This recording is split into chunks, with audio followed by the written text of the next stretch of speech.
6장. 롬본의 숙녀들은 곧 네더필드의 숙녀들을 방문했다. 답내 방문도 적절하게 이루어졌다.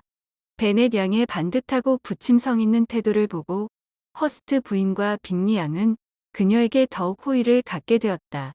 어머니는 참을 수 없고 동생들은 말을 건넬 가치도 없다고 생각했지만 맏딸과 둘째 딸에게는 더 친하게 지내고 싶다는 희망을 표했다.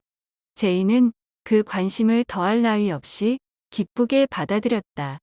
그러나 엘리자베스는 그 두 자매가 모두에게 거만을 떨고 있다는 느낌을 지울 수 없었고, 심지어 언니까지도 그 점에서 예의가 아님을 간파하고서 그들을 좋아할 수 없었다. 제인에게 이 정도라도 친절하다는 사실에 무슨 긍정적인 측면이 있다면 그런 태도가 빅리 씨의 칭찬에 영향을 받았을 가능성이 매우 높다는 점이었다. 만날 때마다 그가 제인을 각별히 생각하고 있다는 것은 누가 봐도 확연했고, 엘리자베스의 눈에는 제인도 처음부터 그에게 호감을 품었을 뿐더러 어느 정도는 사랑에 빠져 있는 것이 분명했다. 제인의 이런 마음을 세상 사람들이 눈치채지 못하리라는 것이 그나마 다행으로 여겨졌다. 제인은 감성이 풍부하지만 침착한 성격과 언제나 변함없이 쾌활한 태도 때문에 남일에 참견하기 좋아하는 사람들이라도 여간해서 낌새를 채기가 어려웠다. 엘리자베스는 친구인 루커스 양에게 이런 생각을 털어놓았다. 이런 일에서 사람들의 눈을 속일 수 있다는 것이 재미있을 수는 있겠지. 샬럿이 대답했다. 그렇지만 그렇게 눈치채지 못하게 하는 것이 불리할 수도 있어. 여자가 그런 기술로 자기 감정을 상대에게까지 숨기면 그를 붙잡을 기회를 잃을지도 몰라. 그렇게 되고 나서야 세상 사람들도 그 상대와 마찬가지로 아무것도 모르겠거니 해봤자 별 위안이 안 될 거야. 대부분의 경우 애정이라는 감정에는 감사하는 마음이나 허영심이 상당 정도 끼어들기 때문에 애정이 저절로 커 가도록 두는 것은 안전하지 않아. 모두들 시작은 별 부담 없이 하지. 약간의 호감을 갖는 것은 자연스러운 일이야. 그러나 그 호감을 전혀 북돋워주지 않는데도 진정한 사랑을 키울 수 있는 용기를 가진 사람은 우리 가운데 별로 없을 거야. 열의 아홉의 경우 여자는 자기가 느끼는 감정 이상을 보여주는 게 낫지. 빅리가 내 언니를 좋아하는 것은 의심할 여지가 없어. 그렇지만 그 사람이 계속 좋아하도록 내 언니 쪽에서 도와주지 않으면 그냥 좋아하기만 하고 끝나 버릴지도 몰라. 그렇지만 언니도 도와줄 만큼은 돕고 있어. 나도 언니가 호감이 있다는 걸 알 수 있는데 그걸 모른다면 그 사람은 바보 멍청이지. 일라이자, 그 사람은 제인의 성격을 너만큼 잘 알지 못한다는 점을 생각해야지. 하지만 여자가 남자한테 호감이 있고 그걸 애써 숨기려고 하지도 않는데 남자가 그걸 알아채지 못할 리가 없잖아. 남자가 여자를 자주 만난다면 그야 그렇겠지. 하지만 빅리와 제이는 그런대로 자주 만나기는 해도 몇 시간씩 같이 있을 정도는 아니야. 그것도 늘 여러 사람들이 모인 자리에서 만나기 때문에 서로 이야기를 나누기도 어려워. 그러니 제이는 그 사람의 관심을 잡아둘 수 있을 때, 이를테면 춤을 같이 추는 반 시간 정도를 최대한 이용해야 해. 일단 사람을 꼭 잡아놓고 나면 얼마든지 여유있게 사랑에 빠질 수 있을 거야. 결혼을 잘하고 싶은 욕심밖에 없는 경우에는 그런 계획이 좋긴 하겠네. 엘리자베스가 대답했다.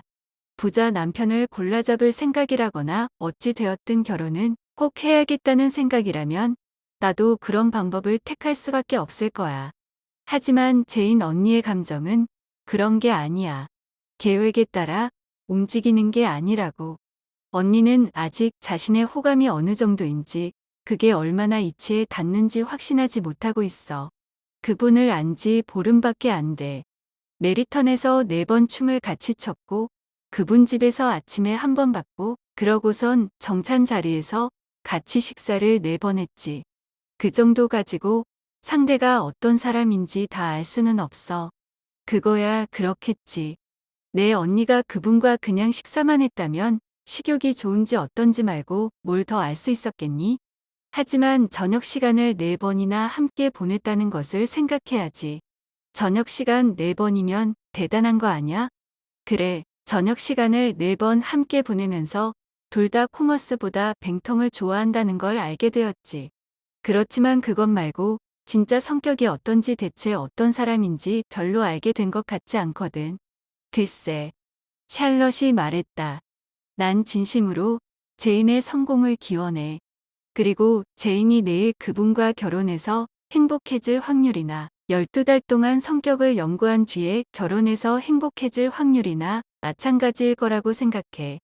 행복한 결혼이냐 아니냐는 순전히 운에 달려 있어. 상대의 성향을 서로 잘 알거나 성향이 서로 흡사하다고 해서 결혼 생활의 행복이 더 커지는 건 절대 아니야. 성향이야 변하기 마련이어서 나중엔 서로 화가 날 정도로 달라질 수도 있어. 평생을 함께 살 사람의 결점은 적게 알수록 좋지. 웃자고 하는 소리로 이해할게, 샬럿. 그건 옳다고 할 수 없지. 너도 잘할 거야.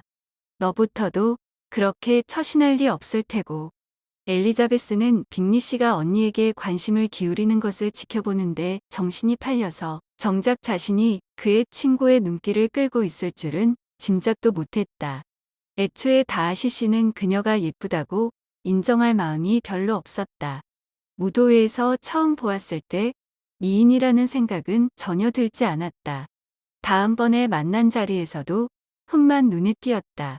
그러나 자신과 주변 사람들에게 그녀의 이목구비에 특별히 뛰어난 데가 없음을 분명히 해두기가 무섭게 검은 눈의 어린 아름다운 표정으로 인해 그녀의 얼굴이 남달리 지적으로 보인다는 것을 깨달았다. 이어서 그의 못지않게 체면을 구기는 또 다른 깨달음이 뒤따랐다. 몸매의 균형을 무너뜨리는 부분을 한 곳 이상 예리하게 찾아냈음에도 불구하고 그는 그녀의 모습이 발랄하고 보기 좋다는 것을 인정하지 않을 수 없었다. 그리고 그녀가 상류 사회의 예절에 어긋나게 행동한다는 것을 의식하면서도 오히려 자연스러운 장난기에 매혹되고 말았다. 이런 사실을 엘리자베스는 전혀 모르고 있었다. 그녀에게 그는 어디서나 불쾌하게 굴고 자기를 함께 춤출 만큼 아름답지 않다고 생각한 남자일 뿐이었다. 다하시는 엘리자베스에 대해 더 알고 싶고 언제 한번 직접 말을 걸어 볼 요량으로 그녀가 남들과 나누는 대화에 귀를 기울였다. 그의 이런 행동이 그녀의 눈에 띄었다. 윌리엄 루커스 경의 집에 많은 사람들이 모였을 때였다. 내가 포스터 대령과 나누는 대화를 열심히 듣다니 다하시 씨가 왜 그러는 걸까? 그녀가 샬럿에게 물었다. 그거야 다하시 씨만 답할 수 있는 질문이지. 어쨌든 자꾸 그러면 무슨 수작인지 내가 알고 있다는 걸 분명히 해주겠어. 워낙 빈정대는 눈빛이어서 내 쪽에서 선수 치지 않으면 곧 그 사람 눈치를 보게 될 테니까. 이 말이 끝나자마자 다하시가 그들에게 다가왔는데 말을 걸려는 생각은 그다지 없어 보였다. 루커스 양이 그런 말을 꺼내지 말라고 했는데 그 때문에 도리어 자극을 받은 엘리자베스가 그를 향해 돌아서서 말했다. 다하시 씨, 방금 제가 포스터 대령께 메리턴에서 무도회를 열어달라고 졸랐는데 정말 기가 막히게 잘하지 않던가요? 정말 열의가 대단하시더군요. 하기야 숙녀분들이 대개 그런 화제에 열심이지요. 저희한테 가혹하시군요. 이제 얘를 조를 차리에요. 루코스 양이 말했다. 피아노 뚜껑을 열 거야. 일라이자. 그 다음엔 뭘 해야 되는지 알고 있겠지. 넌 친구치고는 참 이상한 애야. 틈만 나면 아무 데서나 누구 앞에서나 연주하고 노래하라고 하니 말이야. 내가 음악적으로 허영심이 있었다면 너야말로 나한텐 너무 소중한 존재였겠지. 하지만 지금 상황을 좀 봐.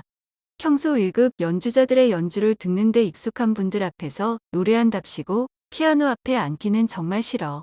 그래도 루커스 양이 계속 권하자 그녀는 이렇게 덧붙였다.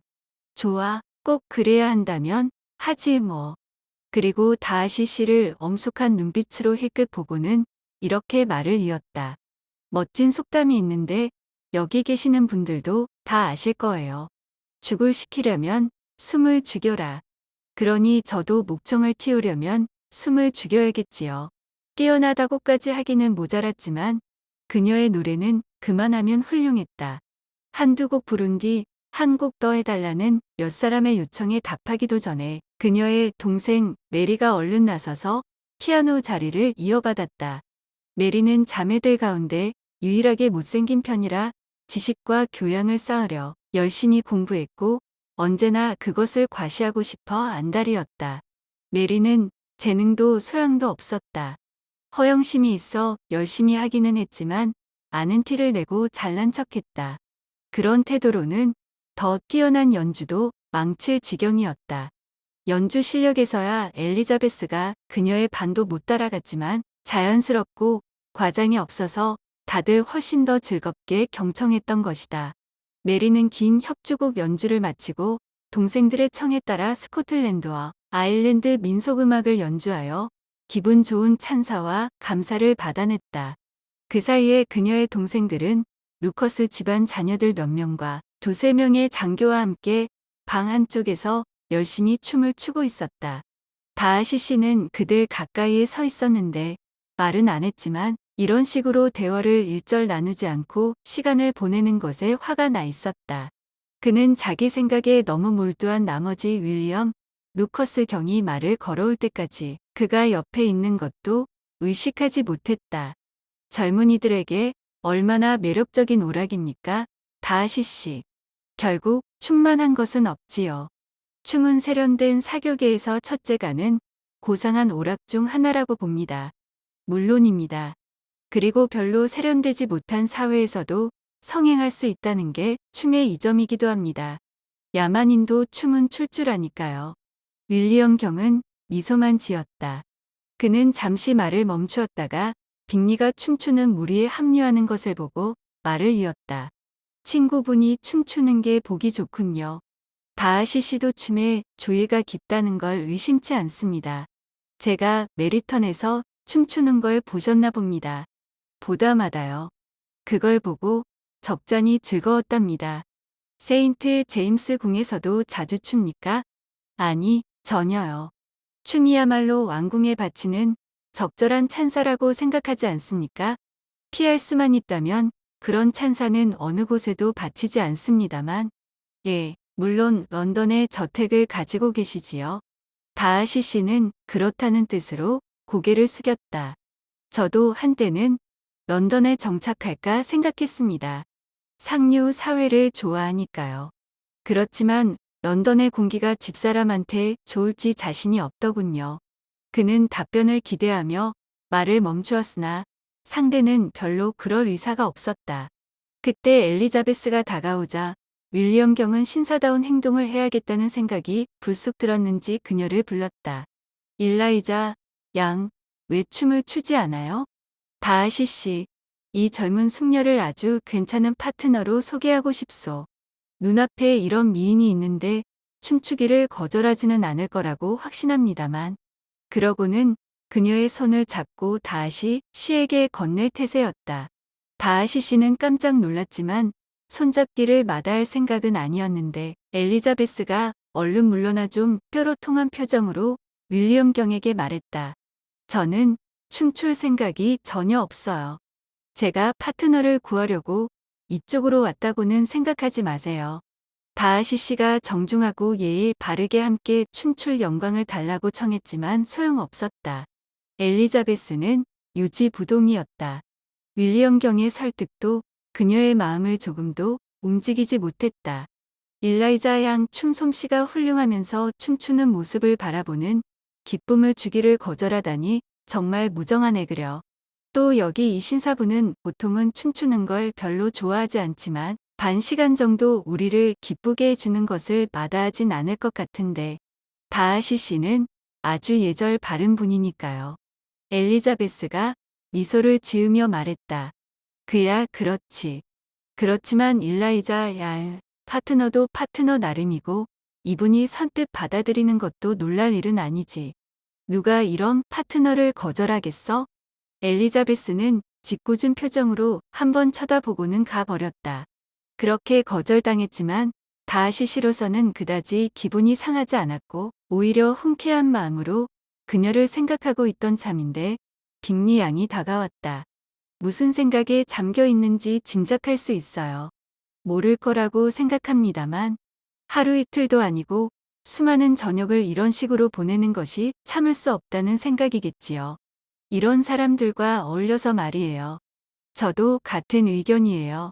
이렇게 짜증 난 적이 없어요.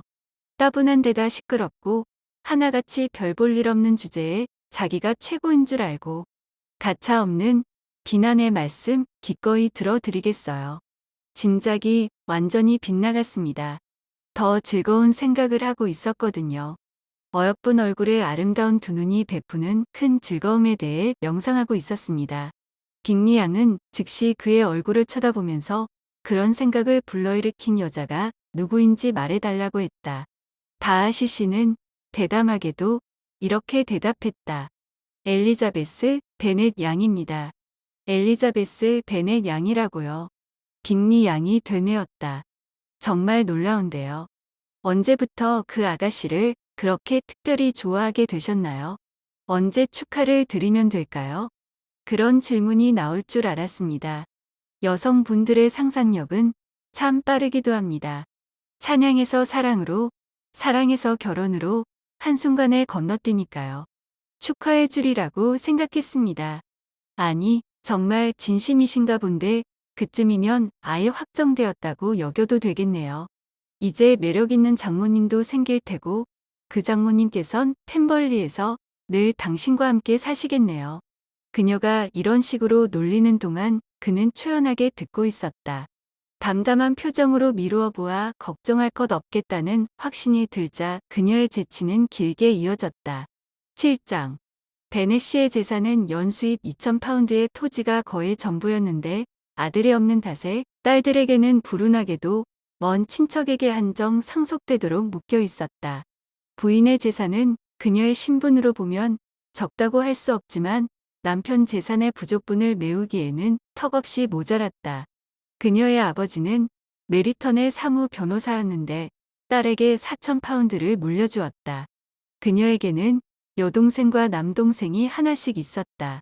여동생은 아버지의 석이었다가 나중에 이를 물려받은 필립스라는 사람과 결혼했고 남동생은 런던에 정착해서 꽤 괜찮은 사업에 종사하고 있었다. 롱보는 메리턴에서 불과 1마일 떨어진 마을의 자리에 있었다. 메리턴은 베넷 집안 처녀들이 나들이하기 안성맞춤인 거리여서 대개 일주일에 서너 번은 그곳 이모댁을 찾아가거나 양품점에 들르곤 했다. 넷째 캐서린과 막내 리디아가 특히 열심이었는데 언니들보다 머리가 긴 터라 더 나은 오락거리가 없을 때는 메리턴까지 산책 가는 일이 아침나절을 즐겁게 보내고 저녁 시간에 얘기거리를 제공하는 데 필수였다. 시골에서 새 소식이라고 해봐야 대개 별것이 없지만 그들은 언제나 이모인 필립스 부인에게서 뭔가 소식을 끌어냈다. 사실 지금은 얼마 전 인근에 군부대가 도착한 덕분에 새 소식과 더불어 즐거움도 누렸다. 군부대는 겨우내 머물기로 되어 있었고 메리턴이 본부였다. 필립스 부인을 방문하면 바야흐로 가장 흥미진진한 정보가 쏟아져 나왔다. 매일 장교들의 이름이라든가 신상에 대해 하나씩이라도 더 알게 되었다. 얼마 지나지 않아 그들의 처소도 알게 되었고 마침내 장교들을 직접 만나게까지 되었다. 필립스 씨가 그들을 모두 방문했고 장교들과의 만남은 조카들에게 전에 없던 행복을 끝없이 선사했다. 그녀들은 장교들 이야기만 했다. 어머니에게는 신나는 화제인 빅리 씨의 막대한 재산도 그녀들의 눈에는 소유의 군복에 비하면 아무것도 아니었다. 어느 날 아침 캐서린과 리디아가 장교들에 대해서 왁자지껄 떠들어대는 걸 듣고 베넷 씨가 냉정하게 말했다. 말하는 코락서니를 보니 너희야말로 이 마을에서 제일 어리석은 아이들이다. 혹시나 했는데 역시나군 그래. 캐서린은 풀이 죽어서 입을 다물었으나 리디아는 아랑곳하지 않고 카터 대위를 찬양하면서 그가 내일 아침 런던에 가니 오늘 중에 한번 봐야겠다고 짓거렸다. 여보, 난 놀랐어요. 베넷 부인이 말했다. 자기 자식들을 보고 어리석다는 말을 그렇게 쉽게 하다니 당신도 참. 누굴 흉보고 싶으면 다른 집 애들이나 흉보지 우리 애들을 흉보다니요. 우리 애들이 어리석다면 그걸 알고는 있어야 할 거 아니오. 그래요. 그렇지만 우리 애들은 하나같이 똑똑하니 하는 말이에요. 우리 의견이 서로 맞지 않는 게 이것뿐이어서 다행이요. 완벽하게 일치하면 좋겠소만 나야 아래로 두 딸이 바보 중에 바보라고 생각하니 당신 생각과 너무 다르다는 걸 인정할 수밖에 없구려. 여보, 저렇게 어린 애들한테서 어떻게 우리 부모들 같은 분별력을 바라겠어요. 얘들도 우리 나이가 되면 장교들은 쳐다보지도 않을 텐데요. 나도 붉은 군복을 정말 좋아하던 시절이 있었고요. 사실 마음속으로는 아직도 그래요. 1년에 5, 6천 수입이 있는 젊고 멋진 소령이 내 딸들 가운데 하나를 원한다면 난 거절하지 않을 거예요. 그리고 그날 밤 윌리엄 경댁에서 보니 포스터 대령이 군복을 입은 모습이 참 잘 어울려 보였어요. 엄마, 리디아가 큰 소리로 말했다. 이모가 그러는데 포스터 대령하고 카터 데이가 처음 왔을 때만큼 왓슨 양 집에 자주 가지 않는데요. 클라크 순의 도서관에 종종 들른대요. 베넷 부인이 뭐라고 대꾸하려는 찰나 하이니 베넷 양에게 전할 쪽지를 들고 들어왔다. 네더필드에서 온 쪽지였고 하이는 답장을 받아 가려고 기다렸다. 베넷 부인의 눈은 기쁨으로 반짝였고 딸이 쪽지를 읽는 동안 안다라며 연신 물었다. 예, 제인, 누가 보낸 거야? 용건이 뭔데? 그 사람이 뭐래? 예, 제인, 빨리 말해줘. 어서. 예, 빅리 양한테서 온 거예요. 그러고 나서 제인은 쪽지를 소리내어 읽었다. 친애하는 친구에게. 루이자 언니와 저의 처지를 동정해서 오늘 우리와 정찬을 같이 해주지 않으면 우리 둘은 앞으로 평생토록 서로를 미워하게 될지도 몰라요. 두 여자가 하루 종일 머리를 맞대고 있으면 싸움으로 끝나지 않기가 힘드니까요. 이 편지를 받자마자 가능한 한 빨리 오세요. 저희 오빠와 신사분들은 장교들하고 식사하러 나갈 거랍니다. 그럼 총총. 캐롤라인 빅리. 장교들하고라니? 리디아가 소리 질렀다. 어째서 이모가 말해주지 않았는지 모르겠네. 식사하러 나간다니? 베넷 부인이 말했다. 참 운이 없구나. 마차 좀 써도 돼요? 제인이 물었다. 안 된다, 얘야. 말을 타고 가는 게 낫겠다. 비가 올 것 같은데 그러면 밤새 머물러야 될 테니까. 그거 좋은 계책이네요. 엘리자베스가 말했다. 그 댁에서 언니를 집에 데려다 주지 않을 게 확실하다면 말이에요. 하긴. 그렇지만 신사분들이 빅리 씨의 마차로 메리턴까지 갈 테고 허스트 부부한테는 자기네 마차용 말이 없잖아. 전 마차로 갔으면 하는데요. 그렇지만 얘야, 아버지가 말들을 내주시지 못할 걸. 농장에서 필요할 테니 말이야. 안 그래요, 여보? 농장에서야 늘 말이 필요한데 겨우겨우 대줄 때가 많지. 하여간 아버지께서 오늘 이미 말들을 대셨다면 어머니 목적은 달성되는 거네. 엘리자베스가 말했다. 결국 엘리자베스는 아버지에게 마차용으로 쓸만한 노는 말들이 없다는 것을 인정하게 만들었다. 그리하여 제인은 말을 타고 갈 수밖에 없었고 어머니는 날이 굳을 징조가 한둘이 아니라는 사실에 즐거워하며 딸을 문까지 배웅했다. 어머니의 소망은 이루어졌다. 제인이 떠난 지 얼마 되지 않아 비가 심하게 쏟아졌다. 동생들은 걱정했으나 어머니는 기뻐 날뛰었다. 비는 저녁 내내 쉬지 않고 내렸고 제인이 돌아올 수 없다는 것은 분명해 보였다. 참 기가 막힌 생각이었어. 베넷 부인은 비가 온 것이 자기 공이라도 되는 양 몇 번이고 말했다. 그러나 다음 날 아침 때까지는 그녀도 자신의 계책이 진짜로 얼마나 기가 막히게 적중했는지 알지 못했다. 아침 식사가 끝나기도 전에 네더필드에서 온 하인이 엘리자베스에게 다음과 같은 쪽지를 전달했다. 사랑하는 리지에게. 오늘 아침 몸이 너무 안 좋아.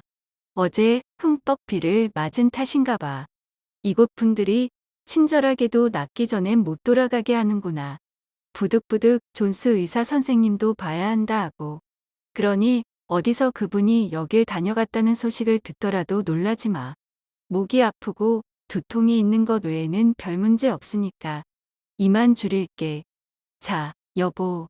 엘리자베스가 쪽지를 소리내어 읽고 나자 베넷 씨가 말했다. 만일 당신 딸이 위험한 병에 걸려 죽기라도 하면 그게 다 당신이 시켜서 빅리 씨를 쫓아다녔기 때문이라는 것이 퍽 위안이 되겠구려. 흥, 죽기는 왜 죽어요? 감기 좀 걸렸다고 죽는 사람 못 봤어요. 간호도 잘 받을 테고 오래 머물수록 좋다고요. 마차만 있다면 내가 보러 갈 텐데. 엘리자베스는 정말 걱정이 되어서 마차가 마련되지 않아도 언니를 보러 가야겠다고 마음먹었다. 그녀는 말을 탈 줄 모르기 때문에 걷는 것이 유일한 대안이었다. 엘리자베스는 이런 결심을 밝혔다. 아니, 너 제정신으로 하는 소리니? 어머니가 소리쳤다. 길이 온통 진흙 투성이일 텐데 그런 생각을 하다니. 거기 도착할 땐 내 꼴이 말이 아닐 거다. 제인 언니를 보는 데는 지장이 없을 거예요. 제가 원하는 건 그것뿐이고요. 마차를 쓰게 해달라는 말이냐, 리지? 아버지가 물었다. 아니에요. 걷는 게 어때서요? 그럴 만한 이유가 있는데 거리가 문제겠어요. 고작 3마일인데요. 뭐. 정찬 때까지는 돌아올게요. 언니의 자비심이 발동한 것은 존경하지만 메리가 한마디 하고 나섰다. 모든 감정의 충동은 이성으로 통제되어야 해. 그리고 내 견해로는 행동은 늘 상황이 요구하는 것과 비례해야 하고 우리가 메리턴까진 같이 가줄게. 캐서린과 리디아가 말했다. 엘리자베스가 그러자고 했고 셋은 함께 출발했다. 서둘러 가면 카터 데이가 떠나기 전에 잠깐이라도 볼 수 있을지 몰라. 같이 걸어가면서 리디아가 말했다. 그들은 메리턴에서 헤어졌다. 두 동생은 어느 장교 부인의 숙소를 향했고 엘리자베스는 혼자서 계속 걸어갔다. 빠른 걸음으로 들판을 하나하나 가로지르고 스타일을 훌쩍 뛰어넘고 웅덩이를 건너뛰어서 마침내 그 집이 보이는 곳에 도착했을 때는 발목이 아파오고 양말은 더러워졌으며 얼굴은 열기로 달아올라 있었다. 그녀는 조찬실로 안내되었는데 제인을 제외한 모든 사람이 거기 모여 있었다. 그녀가 방으로 들어서자 다들 놀라는 표정을 감추지 못했다. 그렇게 이른 시각에 그것도 이 험한 날씨에 더욱이 혼자 3마일을 걸어왔다는 것은 허스트 부인과 빅리 양에게는 거의 믿을 수 없는 일이었다. 그런 이유로 그들이 자신을 경멸하고 있다는 것을 엘리자베스는 느낄 수 있었다. 그렇기는 해도 매우 정중한 응접을 받았다. 특히 빅리 씨의 태도에는 정중함 이상의 무언가가 있었으니 바로 선의와 친절함이었다. 다하시 씨는 의례적인 인사 외에는 별말이 없었고 허스트 씨는 한마디도 하지 않았다. 다하시 씨는 신체 활동 덕분에 발그스름하게 달아오른 그녀의 얼굴을 마음속으로 찬미하는 한편 과연 혼자 그렇게 먼 길을 걸어서 올만한 일이었나 자문하고 있었다. 허스트 씨는 자신의 아침 식사 생각뿐이었다. 엘리자베스가 언니에 대해 물었는데 대답은 그다지 신통치 않았다. 베넷 양은 잠을 잘 못 잤고 아침에 일어나서도 열이 나고 몸이 좋지 않아서 방을 떠날 수 없었다는 것이다. 엘리자베스는 즉시 언니가 있는 방으로 안내되었다. 와주면 좋겠다고 하고 싶었지만 근슬에 놀라게 하거나 부담을 줄까봐 삼갔던 터라 제인은 그녀가 방에 들어가자 기뻐했다. 그렇지만 많은 대화를 나누기는 어려웠고 빅리 양이 두 사람만 남기고 나갈 때 친절하게 보살펴줘서 감사하다는 말이나 가까스로 할 수 있는 정도였다. 엘리자베스는 말없이 언니 곁을 지켰다. 아침 식사를 끝낸 빅리 자매가 들어왔다. 그들이 제인에게 애정 어린 위로를 아끼지 않는 것을 보고 엘리자베스는 그들이 좋아지기 시작했다. 의사가 와서 진찰하고는 예상대로 심한 감기에 걸렸고 회복에 도움이 되도록 다들 힘써야 한다면서 제인에게 침대에 누워 있으라고 권하고 약을 좀 지어주겠다고 했다. 열이 더 오르고 머리가 심하게 아팠기 때문에 제인은 즉시 그 권고를 따랐다. 엘리자베스는 잠시도 언니 방을 떠날 수 없었고 빅리 자매도 자리를 자주 비우지는 않았다. 남자들이 외출한 터라 사실 달리 할 일이 없기도 했다. 시계가 3시를 알리자 엘리자베스는 갈 시간이 되었기에 너무도 내키지 않았지만 그만 가 보겠다고 말했다. 빅리 양이 마차를 내주겠다고 해서 엘리자베스가 거의 응낙하려던 참이었는데 제인이 동생과 헤어지는 것을 너무 불안해했다. 그 바람에 빅리 양은 마차를 제공하겠다는 말을 접고 네더필드에 더 머물러 달라고 부탁할 수밖에 없었다. 엘리자베스는 고마운 마음으로 응낙했고 하인이 롱본으로 가서 그녀가 머물게 된 사정을 알리고 옷가지를 챙겨가지고 돌아왔다. 8장 5시가 되자 빅리 자매는 옷을 차려입기 위해 제인의 방을 떠났고 6시 반에 엘리자베스에게 정찬을 하러 오라는 전갈이 왔다.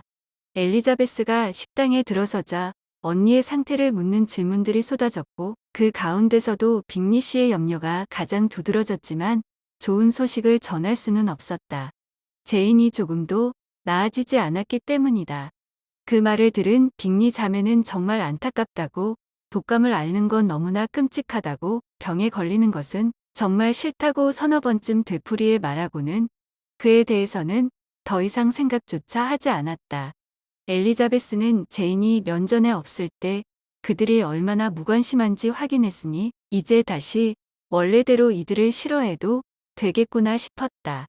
그들 중 엘리자베스가 마음 편하고 즐겁게 대할 수 있는 사람은 빅리 씨뿐이었다. 그가 제인을 진심으로 걱정한다는 점은 명백했고 엘리자베스에게도 배려를 아끼지 않아서 그 덕분에 그녀는 자신이 불청객이라는 느낌을 덜 가질 수 있었다. 빅리 씨를 제외하면 아무도 그녀에게 신경 쓰지 않았다. 빅리 양은 다하시 씨에게 푹 빠져 있었고 그녀의 언니도 덜하지 않았다. 엘리자베스 바로 옆에 앉은 허스트 씨로 말하자면 오로지 먹고 마시고 카드놀이를 하기 위해 사는 한량으로 그녀가 라고보다는 담백한 음식을 더 좋아한다고 하자 입을 다물었다. 엘리자베스는 식사를 마치자 곧바로 제인에게 돌아갔고 그녀가 식당에서 나가자마자 빅리 양이 흉을 보기 시작했다. 매너가 형편없는 것이 오만하고 건방질 뿐더러 대화도 할 줄 모르고 스타일도 미적 감각도 없으며 예쁘지도 않다는 것이었다. 허스트 부인이 동의하며 덧붙였다. 요컨대 걷는데 선수라는 사실을 빼면 장점이라곤 하나도 없어. 오늘 아침에 그 꼬락서니는 뭐야 대체. 거의 막대먹은 여자 같았어. 정말 그랬어. 루이자 언니. 아무렇지도 않은 척하느라고 얼마나 혼났는지 원. 도대체 여기 온 것부터가 말이 안 돼. 언니가 감기에 걸렸다고 왜 자기가 들판을 깡충거리고 다녀? 머리는 다 헝클어져 산발을 해가지고. 그러게 말이야. 게다가 패티코트는 또 어떻고. 너도 봤겠지만 진흙에 빠져 밑에서부터 6인치 정도까지 더러워졌더라고. 내가 분명히 봤어. 드레스 자락을 내려서 감추려고 했지만 그렇게 해서 될 일이야. 그게 사실에 부합하긴 하겠지. 루이자. 빅리가 말했다. 그렇지만 내 눈엔 그런 게 하나도 들어오지 않았어. 엘리자베스 베넷 양이 오늘 아침 이 방에 들어왔을 때 멋지다고 생각했어. 더러운 패티코트는 정말로 눈에 띄지 않았다고. 당신은 보셨겠지요. 다하시 씨. 빅리 양이 말했다. 누이 동생이 그런 모습을 보이기를 바라지는 않으실 것 같은데요. 물론이지요. 3마일이나 되는 거리를 아니 4마일 아니 5마일인가 도대체 몇 마일이든 그렇게 먼 거리를 걸어오다니 그것도 발목까지 진흙탕에 빠져가면서 게다가 혼자 진짜로 혼자 말이야.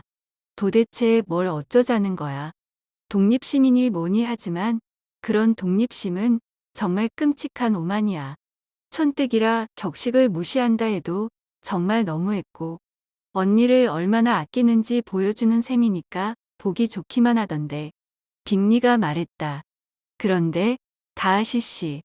빅리 양이 반쯤 속삭이는 목소리로 말했다. 이런 모험이 그 아가씨의 아름다운 눈에 대한 당신의 경탄에 다소 영향을 주지는 않았는지 염려되는데요. 천만에요. 다하시가 대답했다. 걷기 운동을 한 덕분인지 더욱 반짝이던거려. 잠깐 대화가 끊어졌다가 허스트 부인이 다시 입을 열었다. 나는 제인 베넷이 참 괜찮은 아이라고 생각해. 정말 귀여운 애야. 좋은데 시집가기를 진심으로 바라.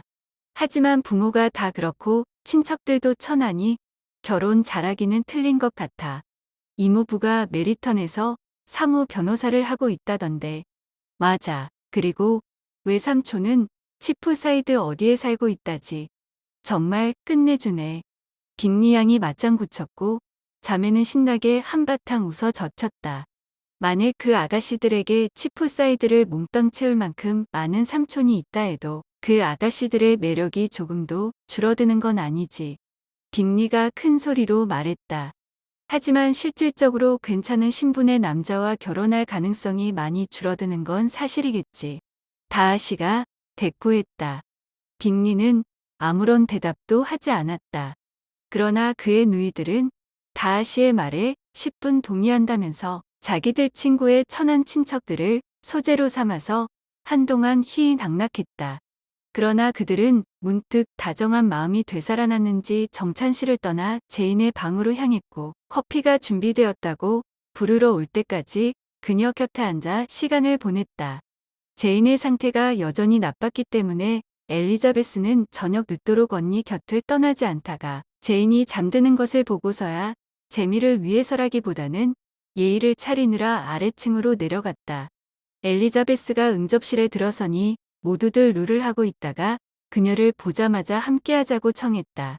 그러나 그녀는 그들이 꽤 큰 판돈을 걸고 내기를 하는 것 같아서 언니에게 언제 또 가봐야 할지 모른다는 핑계로 사양하고서 그 사이 독서나 좀 할까 한다고 말했다. 허스트 씨가 눈이 휘둥그레져서 그녀를 쳐다보았다. 카드놀이보다 독서를 더 좋아하십니까? 그것 참 특이하군요. 그가 말했다. 일라이자 베넷 양은 카드놀이를 경멸한답니다. 빅리 양이 말했다. 굉장한 독서가이다 보니 독서 말곤 아무것도 즐기지 않아요. 저는 그런 칭찬을 들을 자격도 그런 비난을 들을 이유도 없는데요. 엘리자베스가 목소리를 좀 높였다. 굉장한 독서가도 아니고 독서 말고도 즐기는 게 많으니까요. 언니 간호하기를 즐기시는 건 틀림없는 것 같더군요. 빅리가 말했다. 언니가 얼른 회복되어서 그 즐거움이 한결 커지면 좋겠습니다. 엘리자베스는 그에게 진심에서 우러나온 감사를 표한 뒤 책이 몇 권 놓여있는 탁자를 향해 걸어갔다. 그러자 그가 다른 책들, 자기 서재에 있는 책들을 모두 가져다 주겠다고 했다. 제게 책이 더 많았더라면 당신에게도 좋고 저도 좀 더 자랑스러웠을 텐데요. 그렇지만 워낙 게을러서요. 아무튼 책이 많지는 않아도 제가 실제로 펼쳐본 것보다는 더 많습니다. 엘리자베스는 응접실에 있는 책만으로도 충분하다고 그를 안심시켰다. 나도 정말 놀랐어. 빅리 양이 말했다. 아버지께서 책을 이렇게 조금밖에 물려주지 않으셔서 펜벌리에 있는 서재는 정말 멋져요. 다하시 씨. 그 서재야 좋을 수밖에 없습니다. 그가 대답했다. 몇 대에 걸쳐서 꾸며진 것이니까요. 다하시 씨도 많이 보탰잖아요. 늘 책을 사드리기도 하고 요즘처럼 책이 쏟아지는 시기에 가문의 서재를 챙기지 않아서야 곤란하겠지요. 챙기지 않다니요. 당신은 그 훌륭한 저택을 더 멋있게 만드는 일이라면 무엇이든 마다하지 않겠지요. 찰스 오빠, 집을 직접 짓게 되면 펜벌리의 반만큼이라도 훌륭하게 꾸미면 좋겠어요. 나도 그러면 좋겠다만. 나라면 펜벌리 근처에 대지를 구하고 집도 펜벌리를 본떠서 지으라고 진심으로 권하고 싶어요. 잉글랜드 지역에서 더비셔보다 좋은 고장은 없으니까요. 물론이지. 다하시가 펜벌리를 팔겠다고만 하면 아예 그걸 사버릴 용의도 있어. 나는 가능성이 있는 얘기를 하는 거예요. 찰스 오빠. 하지만 캐롤라인, 내 생각에는 펜벌리를 갖고 싶다면 모방하는 것보다 구입하는 편이 단연 더 가능성 있는 방법 같은데. 그들의 대화에 정신을 팔다 보니 엘리자베스는 자신이 집어든 책에 주의를 기울일 수 없었다. 그래서 아예 책을 내려놓고 카드 테이블 곁으로 다가가 빅리 씨와 그의 누이 허스트 부인 사이에 자리 잡고 카드놀이를 구경하기 시작했다. 다하시 양은 지난 봄 이후로 많이 자랐어요. 키가 앞으로 나만큼 클까? 빅리 양이 말했다. 그럴 것 같습니다. 지금도 엘리자베스 베넷 양 키 정도? 아니 더 큰지도 모르겠네요. 다하시 양을 다시 만나고 싶어 죽겠어요. 그렇게 마음에 꼭 드는 사람은 한 번도 만나본 적이 없어요. 그 생김새하며 몸가짐하며 게다가 그 나이에 어쩜 그렇게 교양을 갖추었는지 피아노 연주 실력도 정말 뛰어나고 놀라운 일이야. 빅리가 말했다. 젊은 아가씨들한테 그런 교양을 다 갖출 만한 참을성이 있다는 게 교양을 갖추지 않은 아가씨가 하나도 없잖아. 교양 없는 아가씨가 한 명도 없다니. 세상에, 오빠, 그게 무슨 소리야? 맞잖아. 내가 보기엔 다들 교양 있던데. 모두들 식탁에다 그림 정도는 그릴 수 있고 차단막도 장식하고 손지각도 짜고 내가 아는 아가씨들 중에서 그런 걸 할 줄 모르는 사람은 거의 없었다고. 게다가 어떤 아가씨가 처음 화제에 오를 때면 굉장한 교양을 갖추고 있다는 말을 듣지 못한 적이 없는 걸.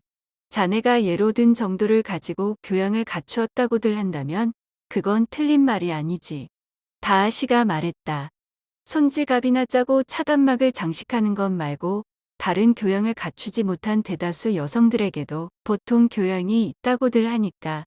그렇지만 난 아가씨들 전반에 대한 자네의 평가에는 전혀 동의하지 않아.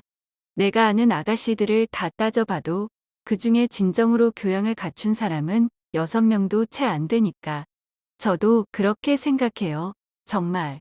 빅리 양이 말했다.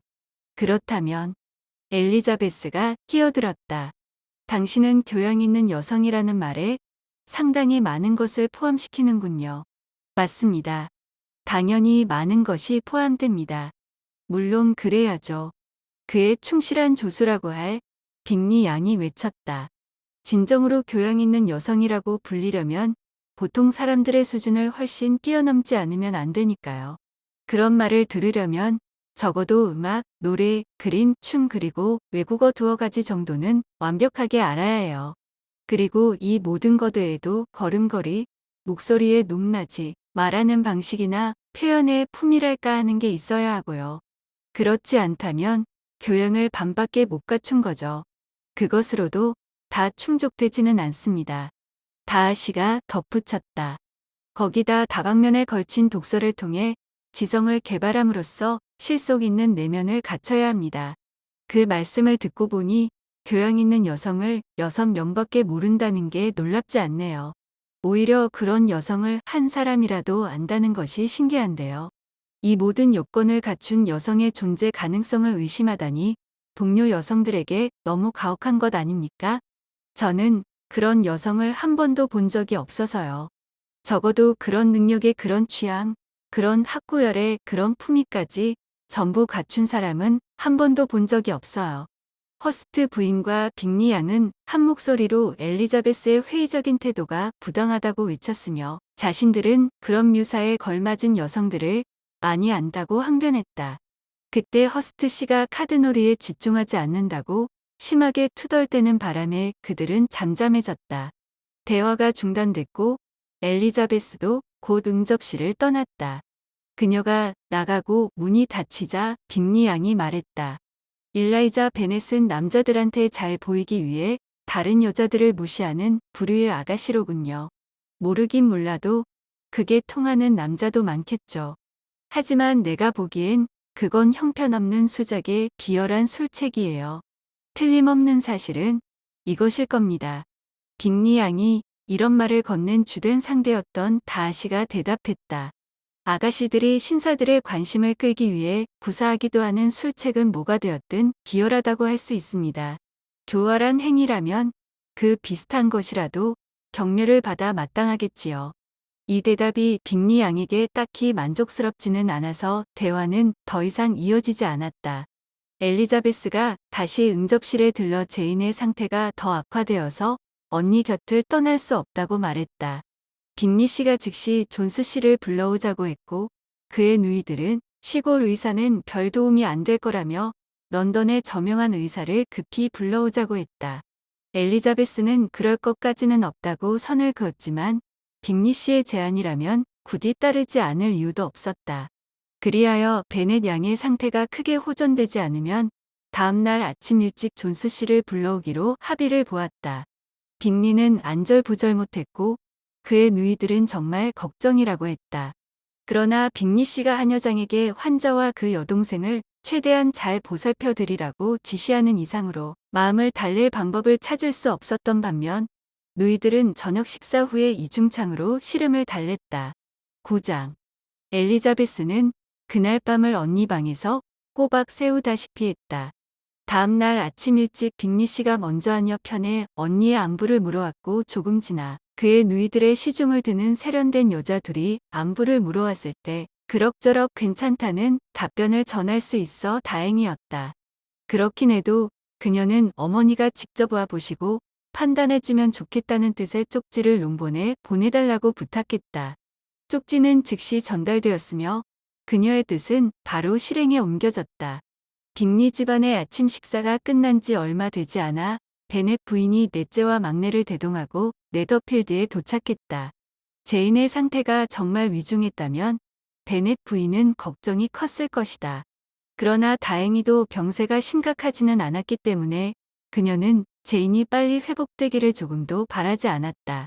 건강이 회복되면 바로 네더필드에서 나가야 할 테니까 말이다. 따라서 그녀는 집에 데려가 달라는 제인의 부탁을 들은 채도 하지 않았다.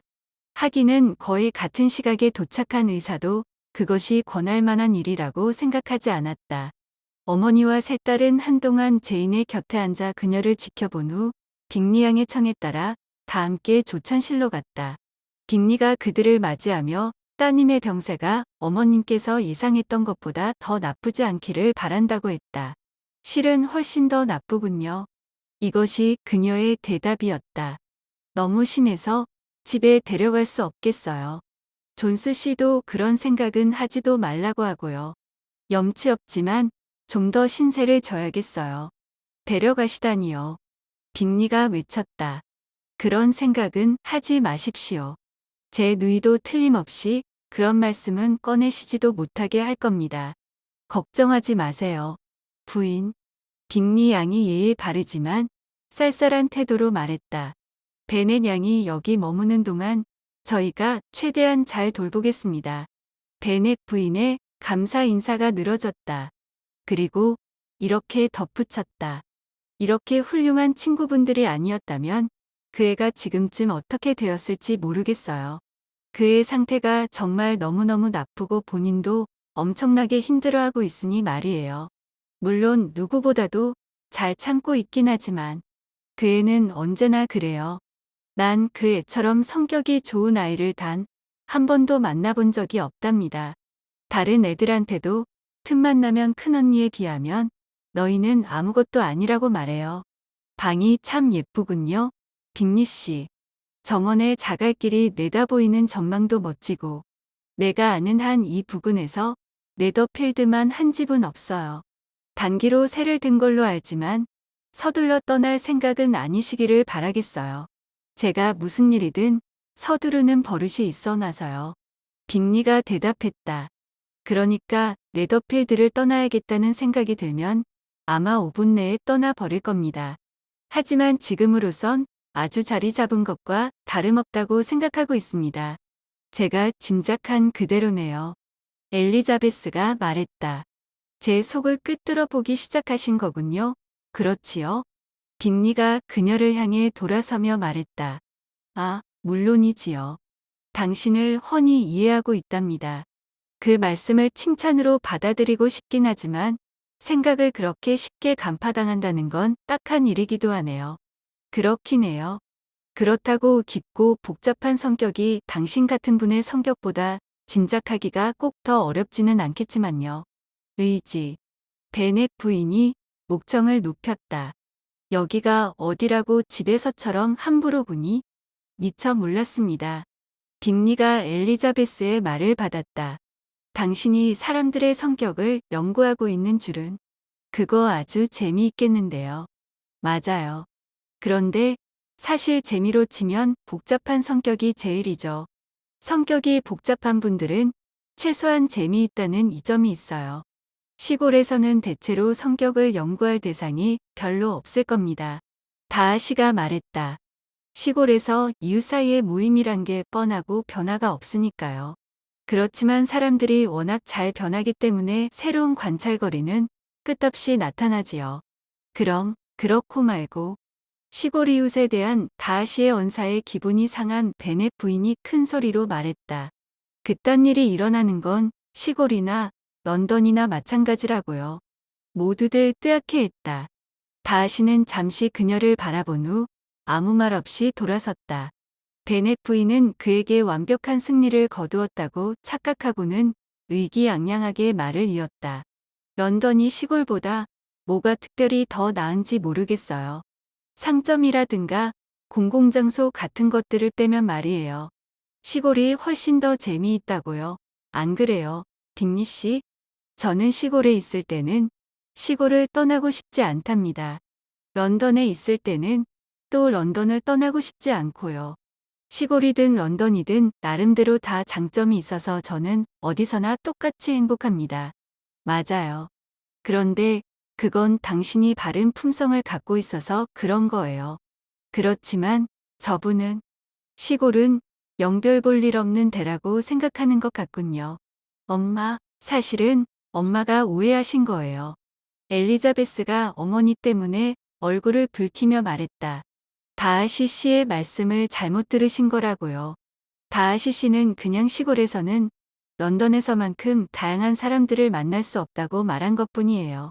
그 점은 인정해야지요. 예, 누가 뭐랬어? 하지만 우리 고장에 이웃이 많지 않다니까 하는 말인데 내 생각엔 우리 고장보다 이웃이 많은 곳도 드물어. 우리랑 정찬을 함께 할 수 있는 데가 24집이나 되니까 말이야. 빅리가 웃지 않은 것은 순전히 엘리자베스에 대한 배려 때문이었다. 그런 배려심이 부족한 그의 누이는 의미심장한 미소를 띤 채 다하시 씨 쪽을 쳐다보았다. 엘리자베스는 어머니의 주의를 다른 데로 돌려보려고 자신이 여기 온 뒤 샬럿 루커스가 롱본을 방문했는지 물어보았다. 그래, 어제 자기 아버지와 함께 들렀어. 윌리엄 경은 얼마나 좋은 분인지. 그렇지 않아요. 빅리 씨, 멋쟁이이신데다 사람이 품위가 있고 또 그렇게 스스럼 없으시니 누구한테든 늘 상대에게 맞는 화제를 찾아 말을 걸고 그런 게 바로 예의범절이 몸에 배었다는 거지. 나는 중요한 사람이니까 하고 입을 꼭 다물고 있는 사람들은 예의범절에 대해 뭔가 크게 오해하고 있는 거라고. 샬럿도 함께 정찬을 했어요. 그러지는 못했지. 샬럿이 집에 돌아가야 한다고 해서 민스파이를 만들러 가야 하는 모양이더라. 저로 말하면 빅리 씨 항상 할 일을 알아서 하는 하인들을 두고 있답니다. 딸들이 직접 요리를 하게 키우지는 않았어요. 생각이야 다 다를 테지만요. 루커스 댁딸들 정도면 괜찮은 처녀들이죠 뭐. 인물이 많이 빠지는 게 딱하긴 해요. 그렇다고 샬럿이 굉장히 못생겼다고 생각하는 건 아니지만 뭐 그 애야 우리랑 각별한 사이니까 아주 좋은 아가씨라는 인상을 받았습니다.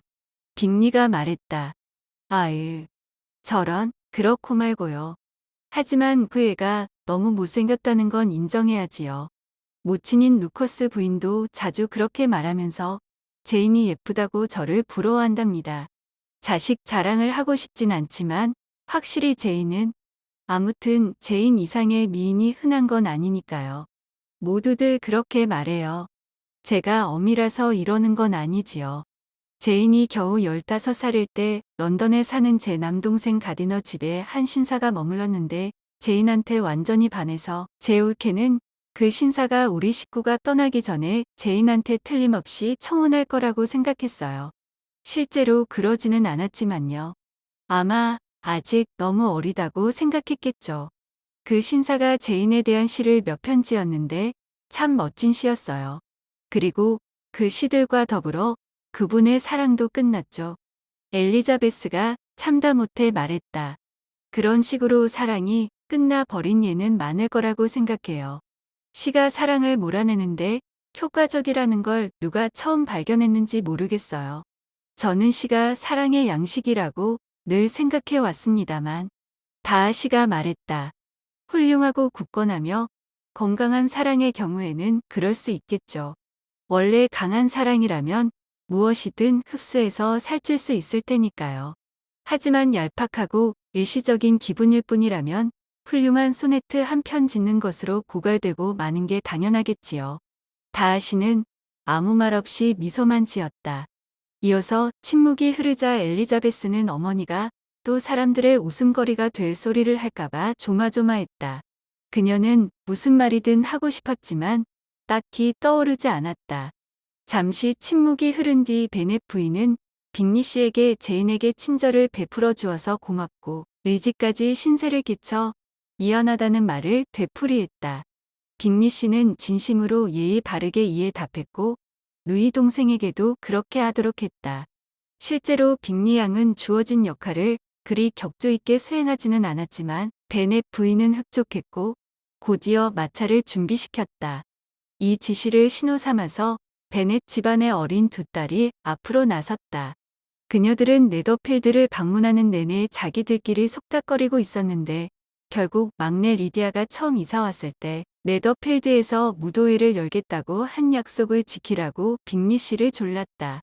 리디아는 피부가 곱고 싹싹해 보이고 튼튼하고 발육 좋은 15살 소녀로 베넷 부인이 애지중지하는 딸이었고 그 덕분에 어린 나이에 사교계에까지 나오게 되었다.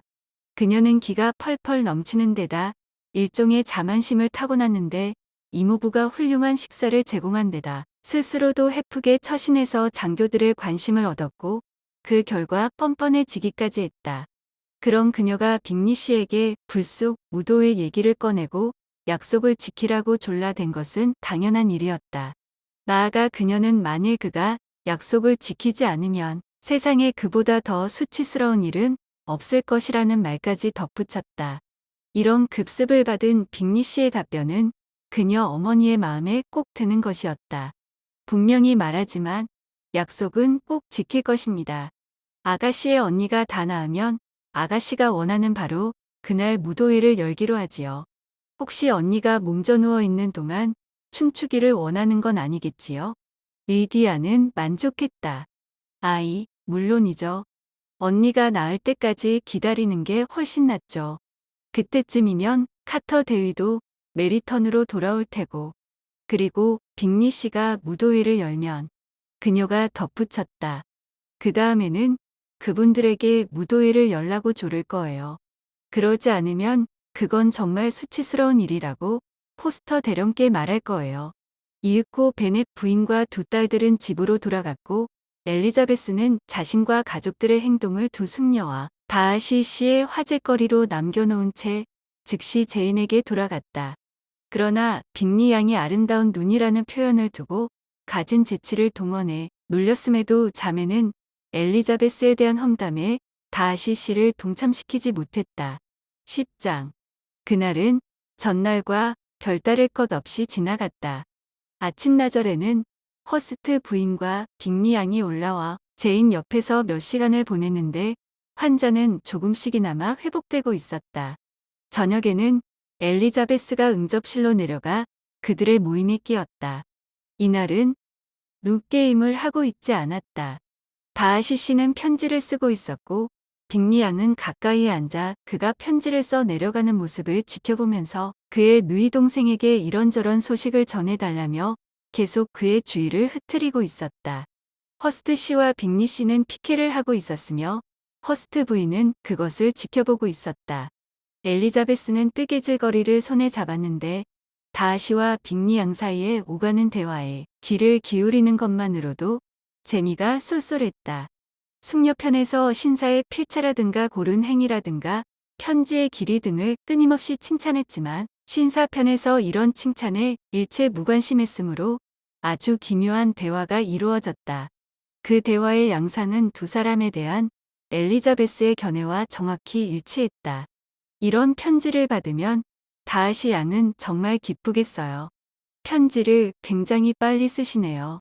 묵묵부답. 잘못 보셨는데요. 좀 느리게 쓰는 편입니다. 연중 때 맞춰 쓸 편지가 얼마나 많으실까? 사무적인 편지까지 있고. 저라면 그런 편지는 생각만 해도 골치가 아파요. 그렇다면 그런 편지를 써야 하는 게 당신이 아니고 저라서 다행입니다. 누이 동생에게 제가 정말로 보고 싶어 한다고 써주세요. 그렇게 해달라고 해서 벌써 한번 그렇게 썼습니다. 펜의 상태가 마음에 안 드시는 것 같아요. 제가 손봐 드릴게요. 펜 손질하는 데에는 일가견이 있거든요. 고맙습니다만 스스로 손봐 가며 쓰는 게 습관이라서요. 어떻게 그렇게 쪽 고르게 잘 쓰실 수 있지요? 침묵. 하프 솜씨가 늘었다는 소식을 듣고 제가 기뻐한다고 누이 동생에게 좀 전해주세요. 또 아름답고 조그만 탁자 도안은 정말 황홀할 정도라고. 제가 보기엔 그랜틀리 양의 도안과는 비교할 수도 없을 만큼 뛰어나다고요. 다음 편지까지 그 황홀한 심경을 전하는 걸 미루도록 허락해 주겠습니까? 지금으로선 그 말씀을 제대로 전할 만한 공간이 남아있지 않아서요. 어머, 별로 중요한 얘기도 아닌 거려. 1월에 만나기도 할 테고. 하여간 누이 동생에게 언제나 그렇게 길고 매력적인 편지를 쓰나요? 다하시 씨, 제 편지가 보통 길기는 합니다만 그게 늘 매력적인지는 제가 판단할 문제가 아니겠지요. 긴 편지를 수월하게 쓰는 사람은 절대 못 쓸 수 없다는 게 제 지론이거든요.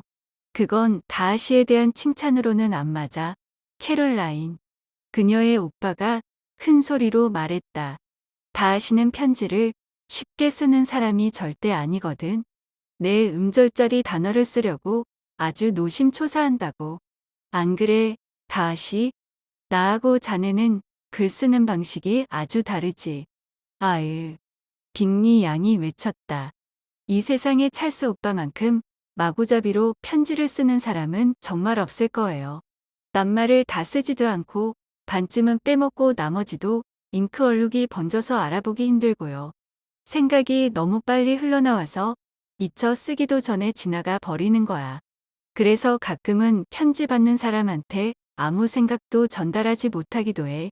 아주 겸손하게 다 인정해 버리시니 무슨 비난을 하기도 어렵네요. 빅리 씨. 엘리자베스가 말했다. 겸손한 척하는 것보다 더 기만적인 것도 없지. 겉으로 겸손해 보이는 것도 때론 무성의에 지나지 않거나 간접적인 자기 과시이기도 하니까. 다하시가 말했다. 그렇다면 방금 내가 보인 겸손은 둘 중 어느 쪽이지? 간접적인 자기 과시지. 실은 자네는 글 쓰는 습관에서의 결함을 도리어 자랑스럽게 생각하거든. 생각은 빠른데 표현은 대충대충 하는 탓이라고 여기고 그게 멋있다고 하지는 않더라도 최소한 흥미를 불러일으킬 정도는 되지 않나 자부하는 거지. 어떤 일이든 신속하게 처리할 수 있는 사람은 그런 능력을 늘 자랑스럽게 생각하고 실행하는 과정이 좀 불완전하더라도 별로 개의치 않기 마련이야.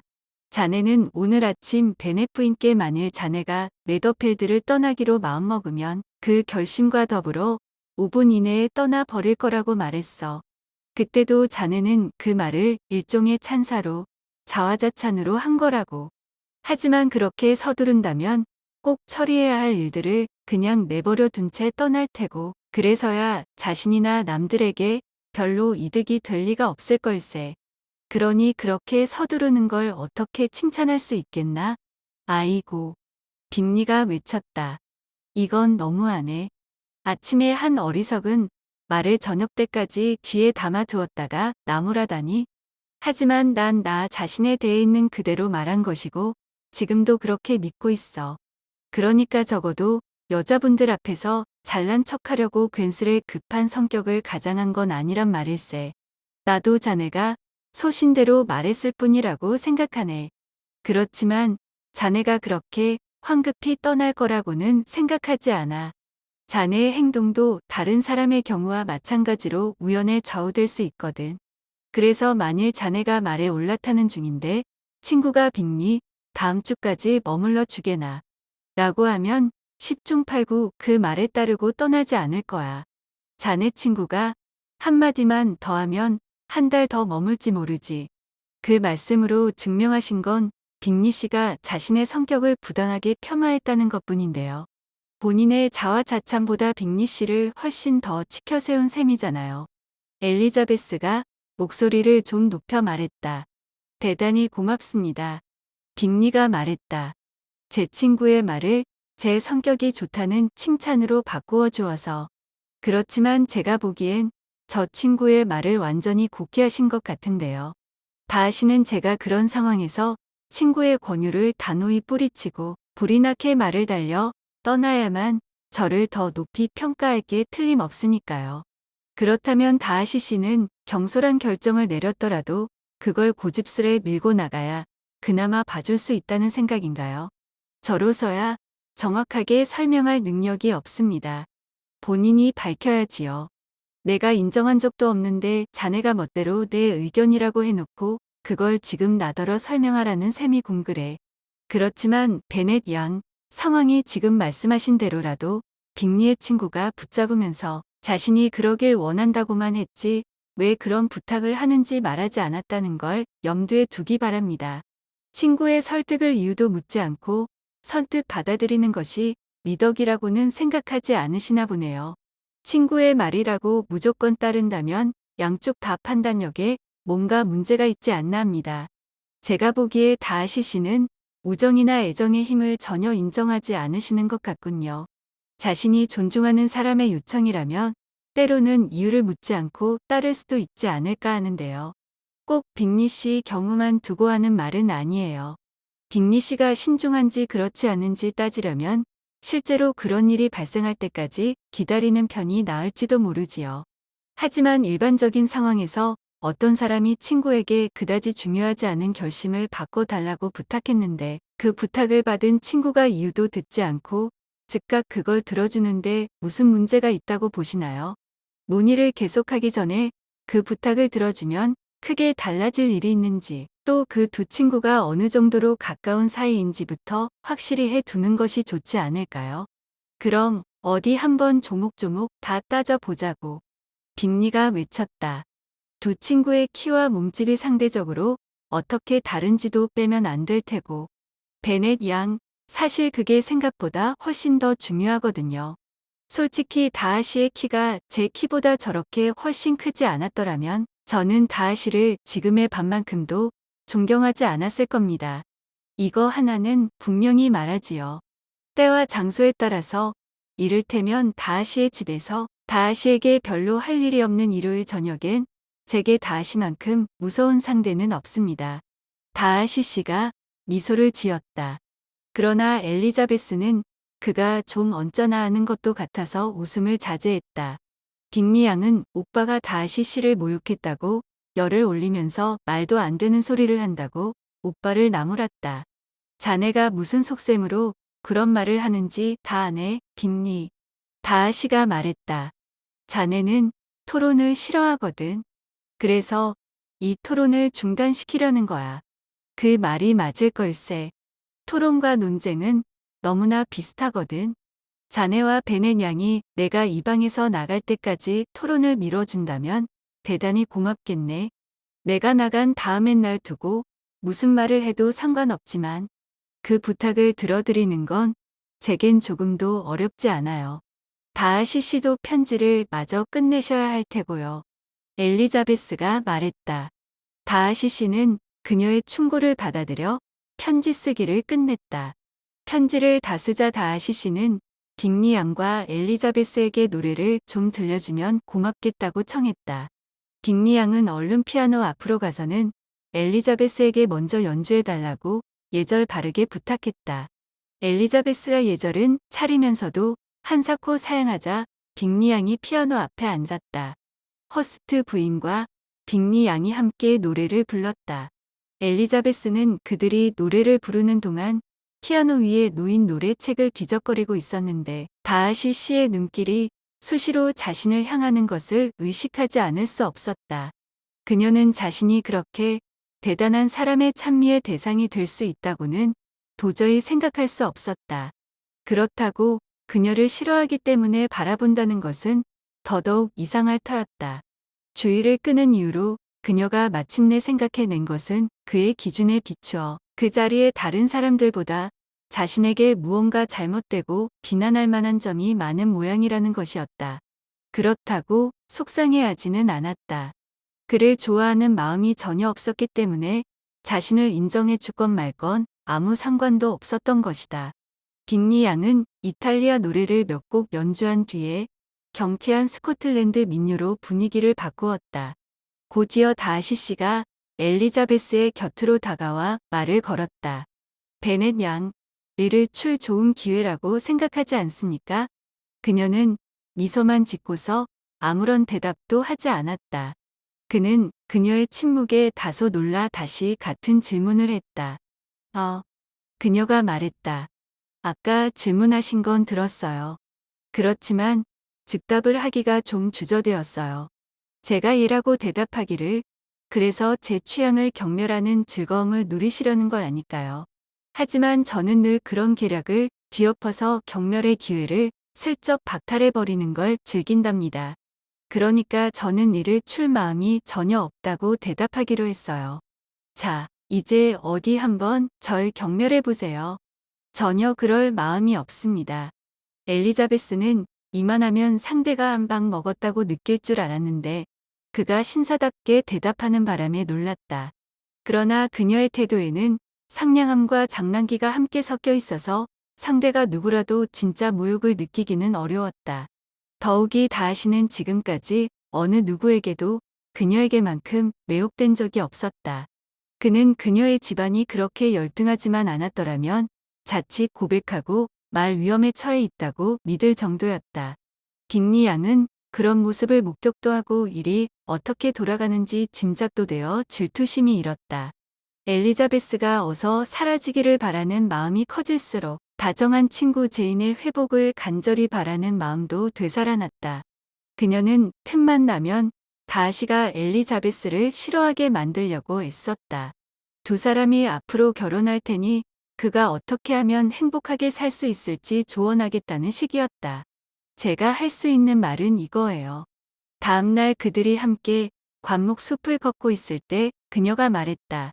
아니 그런 경사가 생긴다면 말이지만 당신의 장모님께 입을 다물고 계시는 편이 나을 거라고 귀띔해 드리는 게 좋을 것 같아요.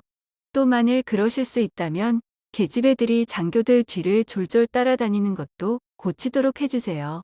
그리고 이런 민감한 주제를 건드리기는 못하지만 당신의 부인이 지닌 그 사소한 결점, 뭐랄까, 우쭐하고 잘난 체하는 성격도 고치도록 노력하시고요. 제 가정의 행복에 대해 더 제안하실 게 있습니까? 참, 그래요. 펜벌리의 화랑의 처이모와 그 남편인 필립스 씨의 초상화를 꼭 걸어 놓으세요. 판사이셨던 당신 증조부의 초상화 바로 옆에 거셔야죠. 아시다시피 계통이야 다르지만 같은 법조계에 있는 셈이니까요. 당신의 엘리자베스로 말할 것 같으면 그분의 초상화는 그릴 생각도 하지 마셔야 해요. 어떤 화가가 그 아름다운 눈을 제대로 그릴 수 있겠어요? 사실 그 사람의 눈의 표정을 포착하기가 쉽지는 않을 겁니다. 그렇지만 색깔과 모양 그리고 그 기막히게 아름다운 속눈썹 등을 똑같이 그리는 거야 가능하겠지요. 바로 그 순간 그들은 다른 쪽 산책로를 걸어오던 허스트 부인과 엘리자베스를 마주쳤다. 산책하고 있을 줄은 몰랐어요. 빅리 양이 자신의 말이 들렸을까봐 다소 당황하며 말했다. 두 사람, 우리한테 무지무지 잘못한 거예요. 허스트 부인이 말했다. 산책 나온다는 말도 없이 둘이서만 살짝 빠져나오다니. 그러고 나서 그녀는 다하시 씨의 비어있는 쪽 팔에 자신의 팔을 끼얹고 엘리자베스는 혼자 걷게 되었다. 길은 세 사람이 간신히 걸을 수 있는 너비였다. 다하시 씨는 자신들이 무례를 범하고 있다고 느끼고 즉시 말했다. 이 오솔길은 다 같이 걸을 수 있을 만큼 넓지 않군요. 더 넓은 길로 나가는 게 좋겠습니다. 그러나 그들과 함께 있고 싶은 마음이 조금도 없던 엘리자베스가 웃음 섞인 목소리로 대답했다. 어머, 아니에요. 계속 그쪽으로 가세요. 그렇게 함께 계시니 잘 어울려요. 구도도 너무 좋고요. 거기다 네 번째 인물을 추가하면 그림을 망칠 거예요. 먼저 갈게요. 그런 후 그녀는 쾌활하게 뛰어 달아났고 하루 이틀 후면 집으로 돌아갈 수 있다는 희망에 부풀어 한가하게 산책을 즐겼다. 제이는 꽤 많이 회복되어 저녁에는 두어 시간 응접실에 합류할 예정이었다.